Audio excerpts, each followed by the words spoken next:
Shalom anak-anakku yang terkasih di dalam Tuhan. Senang sekali bahwa pada hari ini kita masih diberikan kesempatan untuk dapat beribadah bersama-sama dalam religious activity yang setiap hari Jumat kita laksanakan. Memang hal ini agak berbeda, Mr. Edi tidak ada bersama-sama dengan kalian, tetapi firman Tuhan ada bersama dengan kita. Dan Mr. Edi akan membawakan firman Tuhan untuk kita bisa merasakan bersama-sama kasih dan anugerah Tuhan. Firman Tuhan adalah roti hidup. Firman Tuhan adalah pedang bermata dua. Firman Tuhan adalah terang bagi jalan kita. Karena itu penting sekali bagi kalian dan bagi saya, bagi kita semua untuk mendengarkan firman Tuhan dengan baik hari ini. Temanya adalah tentang kerendahan hati, belajar melepaskan hak. Namun sebelumnya, anak-anakku yang terkasih dalam Tuhan, mari kita tundukkan kepala dan kita berdoa.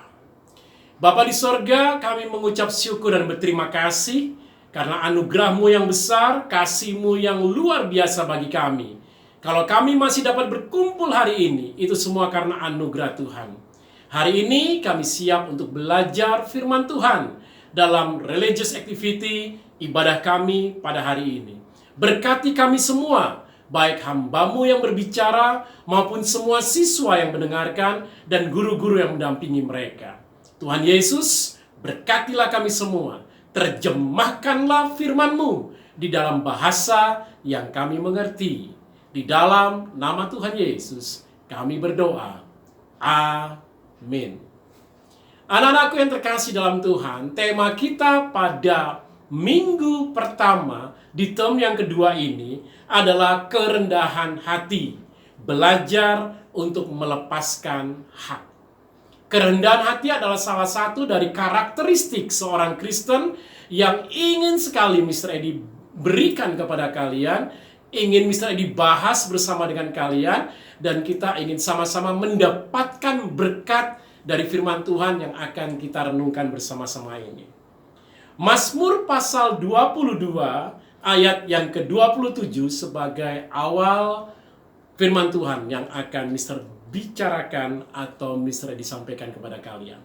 Dengarkan baik-baik firman Tuhan ini. Orang yang rendah hati akan makan dan kenyang. Orang yang mencari Tuhan akan memuji-muji Dia.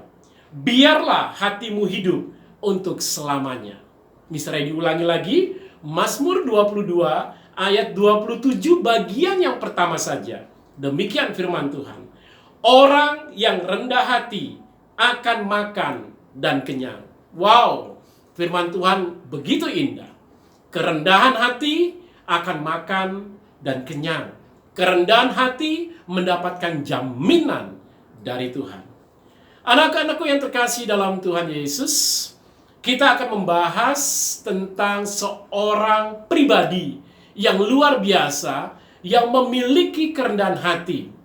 Hanya ada 2 orang di dalam Alkitab yang bisa dikatakan memiliki kerendahan hati yang luar biasa, di mana Tuhan berkenan kepada mereka.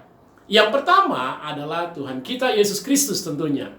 Ketika Tuhan Yesus selesai dibaptis, maka ada suara dari atas langit yang mengatakan, "Inilah anakku yang kukasihi, kepadanya lah aku berkenan." Orang yang berkenan kepada Allah. Dan yang kedua, orang yang berkenan kepada Allah karena kerendahan hatinya adalah Raja Daud. Demikian firman Tuhan di dalam kitab Kisah Para Rasul ayat pasal 13 ayat yang ke-22. Setelah Saul disingkirkan, Allah mengangkat Daud menjadi raja mereka. Tentang Daud, Allah telah mengatakan, "Aku telah mendapat Daud bin Isai, seorang yang berkenan di hatiku dan yang melakukan segala kehendakku." Daud adalah salah satu contoh orang yang berkenan kepada Tuhan. Untuk semester 2 ini, untuk term yang kedua ini, Mr. Edi ingin kita semua berkenan di hadapan Tuhan sama seperti Daud. Anak-anakku yang terkasih dalam Tuhan Yesus, Daud mengalami berbagai masalah di dalam kehidupannya. Daud penuh penderitaan, tetapi juga penuh kemenangan. Kehidupan Daud adalah kehidupan yang bisa kita teladani untuk belajar tentang kerendahan hati, terutama untuk belajar melepaskan hak. Anakku yang terkasih, ada beberapa kejadian yang menimpa Raja Daud yang bisa kita pelajari bersama-sama. Dan kejadian ini mengajarkan kepada kita bagaimana kerendahan hati seorang Raja Daud menghasilkan sesuatu yang luar biasa. Kita akan melihat bagian yang pertama tentang kerendahan hati Raja Daud. Anak-anakku, dalam kitab 2 Samuel pasal 15 ayat 13 dan 14, firman Tuhan mengatakan demikian. Lalu datanglah seorang mengabarkan kepada Daud. Katanya, hati orang Israel telah condong kepada Absalom. Siapa Absalom? Absalom adalah putra Daud. Apa yang dilakukan oleh Absalom? Absalom mempengaruhi rakyat untuk memberontak kepada Daud. Dan Absalom mempengaruhi orang lain, tentara-tentara yang lain, supaya mengangkat dirinya menjadi raja menggantikan Daud. Itu konteksnya dalam 2 Samuel pasal 15 tadi. Kemudian firman Tuhan mengatakan, berbicaralah Daud kepada semua pegawainya yang ada bersama-sama dengan dia di Yerusalem. Bersiaplah, marilah kita melarikan diri, sebab jangan-jangan kita tidak akan luput daripada Absalom. Pergilah dengan segera, supaya ia jangan dapat lekas menyusul kita dan mendatangkan celaka atas kita dan memukul kota ini dengan mata pedang. Ketika Daud mendengar Absalom anaknya memberontak, apa yang dilakukan Daud? Mudah saja bagi Daud untuk melawan Absalom. Daud terkenal sebagai orang yang memiliki strategi perang yang luar biasa, keberanian yang hebat. Bahkan Daud memiliki tentara-tentara yang luar biasa, panglima-panglima yang gagah berani. Bahkan dalam bagian Alkitab dikatakan, satu orang panglima Daud bisa mengalahkan ratusan musuh, bahkan ribuan. Luar biasa. Daud punya potensi untuk mengalahkan Absalom, menghancurkan Absalom dengan kekuatannya, dengan kuasanya, dengan kedudukannya sebagai seorang raja. Tetapi justru Daud menyingkir dari Absalom. Anak-anakku yang terkasih dalam Tuhan, perhatikan apa yang dilakukan oleh Daud ini. Daud menyingkir dan mengalah dari Absalom. Melihat rajanya menyingkir dan mengalah, maka para imam membawa tabut perjanjian datang kepada Daud, kepada raja mereka, dan meminta supaya mereka bisa ikut dengan Raja Daud menyingkir dari Yerusalem, membawa tabut perjanjian keluar dari Yerusalem. Apa yang dikatakan Daud terhadap para imam yang membawa tabut perjanjian dan ingin ikut dengan dirinya keluar dari Yerusalem? Daud mengatakan demikian dalam 2 Samuel 15 ayat 25 dan 26. Lalu berkatalah raja kepada Zadok. Zadok adalah kepala para imam yang ada saat itu. Bawalah tabut Allah itu kembali ke kota, kembali ke Yerusalem. Jika aku mendapat kasih karunia di mata Tuhan, maka ia akan mengizinkan aku kembali, sehingga aku akan melihatnya lagi, juga tempat kediamannya. Anakku yang terkasih dalam Tuhan, firman Tuhan mengatakan demikian dalam kehidupan Daud. Bahwa ketika para imam ingin datang dan mengikuti Daud, Daud mengatakan, tidak, kamu tetap tinggal di Yerusalem. Ini tabut perjanjian, kita harus keluar dari Yerusalem. Tapi Daud mengatakan, tidak, tetap di sini. Ini hak kita, ini milik kita. Jangan sampai direbut oleh Absalom. Tetapi Daud tetap mengatakan tidak. Sekali lagi Mr. Edi tadi mengatakan bahwa Daud punya kuasa Daud punya kekuatan. Daud punya pengaruh yang besar terhadap rakyatnya. Tetapi Daud tidak menggunakan haknya itu untuk dapat mengalahkan Absalom. Daud tidak mau menggunakan apa yang dia miliki untuk menghancurkan Absalom. Tapi justru sebaliknya, anak-anakku yang terkasih dalam Tuhan Yesus Kristus. Daud memang sangat luar biasa. Banyak dari antara kita mungkin ketika hak kita diambil oleh orang lain, kita menjadi sangat kecewa, sangat marah, bahkan ingin mengambil kembali apa yang kita inginkan, apa yang kita miliki yang telah direbut oleh orang lain terhadap kita.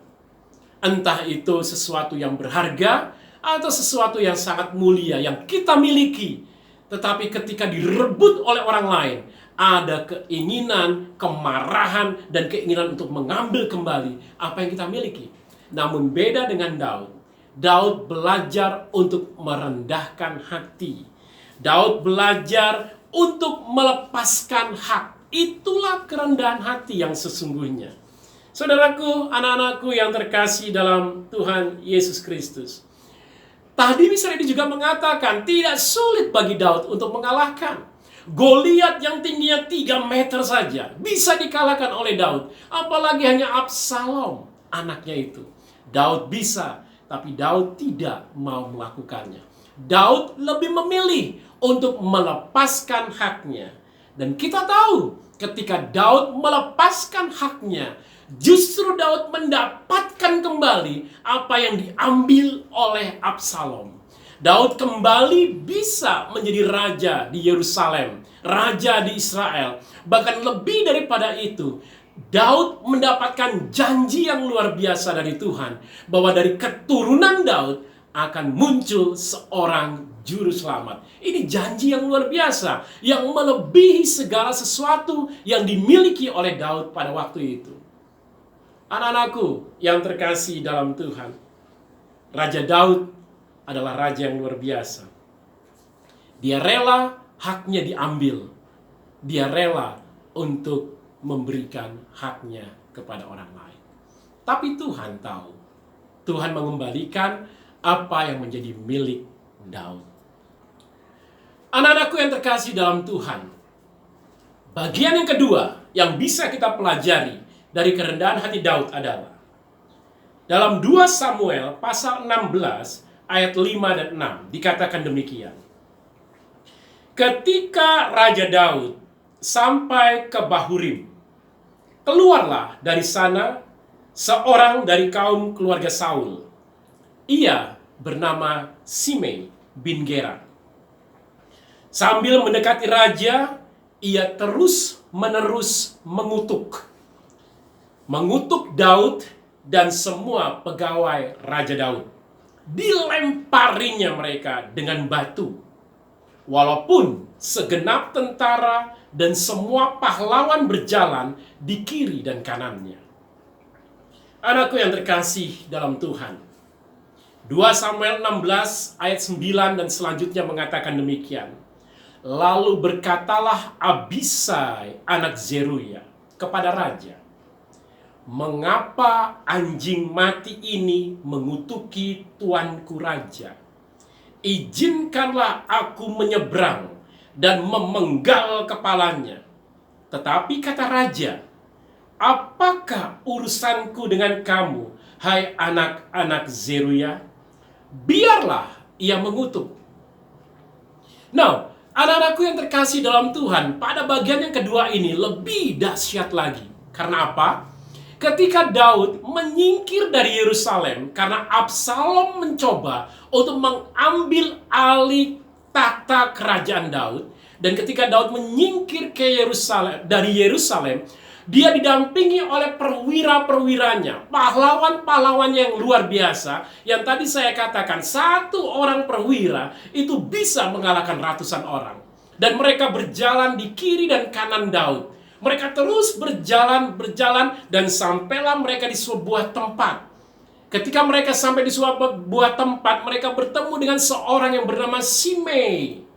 Simei ini adalah keturunan Raja Daud. keturunan Raja Saul maksud saya. Kemudian Simei ini mulai mengutuki Daud, mengata-ngatai Daud dengan kata-kata yang kasar, kata-kata yang tidak patut untuk dikatakan. Dia mulai membuli Daud dengan kata-kata yang tidak sopan. Sebagai seorang raja, sebagai seorang yang mulia, Daud dikata-katai dengan kata-kata yang kotor dan tidak baik. Bahkan bukan itu saja, Daud dilempari dengan batu. Padahal pasukannya ada bersama dengan Daud. Sampai seorang tidak sampai hati melihat rajanya dikata-katai, rajanya diumpat, rajanya dimarahi, rajanya dibuli. Orang ini mengatakan, biarlah aku menyeberang ke sana ya raja. Biarlah aku menyerang ke sana, aku penggal kepala orang itu. Tetapi apa kata Daud? Daud tidak membiarkan itu terjadi. Ketika ada orang yang menghina Daud, Daud mencoba untuk melepaskan pengampunan. Daud mencoba untuk menghilangkan haknya. Sebagai seorang raja, dia punya hak untuk dimuliakan, diagungkan, dipuji. Tetapi Daud saat itu tidak membiarkan dirinya untuk mengambil haknya, memenggal dan memusuhi Simei. Tetapi Daud memberikan pengampunan dan Daud memberikan kasih kepada Simei. Anakku yang kekasih dalam Tuhan, dari dua hal ini kita bisa belajar. Bila ada orang yang mengambil apa yang berharga dari dirimu, cobalah untuk belajar rendah hati. Tidak mengambil hak kalian. Meskipun kalian punya hak. Apabila ada orang yang mengata-ngatai kamu, ada orang yang menghina kamu, belajarlah untuk mengampuni seperti Daud. Kerendahan hati adalah mau menerima dan tidak memberikan balasan kepada orang yang berbuat jahat. Apa hasil dari kerendahan hati Daud? Tentunya kerajaan Daud bisa kembali kepada Daud. Tentunya kepercayaan, kemuliaan, keagungan Daud menjadi lebih dari apa yang dia dapatkan dahulu. Itulah kerendahan hati. Kerendahan hati adalah belajar untuk melepaskan hak. Kamu punya hak untuk membalas kejahatan dengan kejahatan. Kamu punya hak untuk membalas caci maki dengan caci maki. Kamu punya hak untuk membalas bulian dengan bulian. Kamu punya hak untuk membalas apa yang tidak baik dengan yang tidak baik. Tetapi Mr. Eddie mengajarkan kepada kalian, dari pribadi Raja Daud, mari kita belajar untuk melepaskan hak kita. Tidak menggunakan hak kita untuk membalas caci maki dengan caci maki. Tidak membalas kejahatan dengan kejahatan. Tidak membalas bully dengan bully, tetapi memberikan pengampunan dan menerima dengan sukacita. Karena segala sesuatu yang baik akan dikembalikan lagi menjadi milik kita. Mister ingat dengan satu bagian firman Tuhan dalam kitab Efesus, Filipi maksud Mister, pasal yang kedua, ayat 6 sampai 11. Demikian dikatakan. Ini tentang pribadi Tuhan Yesus, yang walaupun dalam rupa Allah, tidak menganggap kesetaraan dengan Allah sebagai hak yang harus dipertahankan. Namun dia telah mengosongkan dirinya menjadi seorang hamba, bahkan mati menjadi untuk dosa-dosa kita. Karena dia rela mati, maka Allah mengangkatnya, menjadikannya mulia, memberikan nama di atas segala nama, supaya di dalam nama dia, yaitu nama Yesus, bertekuk lutut segala yang ada di langit di atas, yang di bumi di bawah, dan yang ada di air di bawah bumi. Mereka semua bertekuk lutut karena kerendahan hati Yesus. Dia tidak menyamakan dirinya dengan Allah, tetapi dia menyamakan dirinya dengan manusia. Bahkan sebagai seorang hamba, bahkan mati di atas kayu salib. Ketika Yesus merendahkan dirinya, maka Allah mengangkatnya luar biasa. Di bawah kolong langit ini tidak ada nama yang lebih berkuasa dari nama Tuhan kita, Yesus Kristus. Dan semua lidah mengaku dan semua lutut bertelut bahwa mengaku Yesus sebagai Tuhan dan Juru Selamat. Rupanya Daud belajar kerendahan hati ini dari pribadi Tuhan Yesus. Daud rendah hati, mau melepaskan haknya, dan dia menerima apa yang dia dapatkan selanjutnya. Anak-anakku, pesan Mr. Edi yang singkat hari ini adalah, mari, meskipun ada orang yang mengambil apa yang kamu miliki, jangan menuntut balas. Meskipun ada orang yang mengata-ngatai kamu, bahkan melempari kamu dengan sesuatu yang tidak baik, mari seperti Daud, tidak berbuat jahat. Cobalah untuk melepaskan hak kalian, karena itulah kerendahan hati. Dengan rendah hati, firman Tuhan mengatakan, orang yang rendah hati akan ditinggikan oleh Tuhan. Dan sebaliknya, orang yang tinggi hati akan direndahkan oleh Tuhan. Biarlah firman Tuhan ini memberkati kita semua dalam religious activity kita hari ini. Mari kita tutup dengan doa. Bapa di sorga, terima kasih untuk kasih dan anugerah-Mu yang besar bagi kami.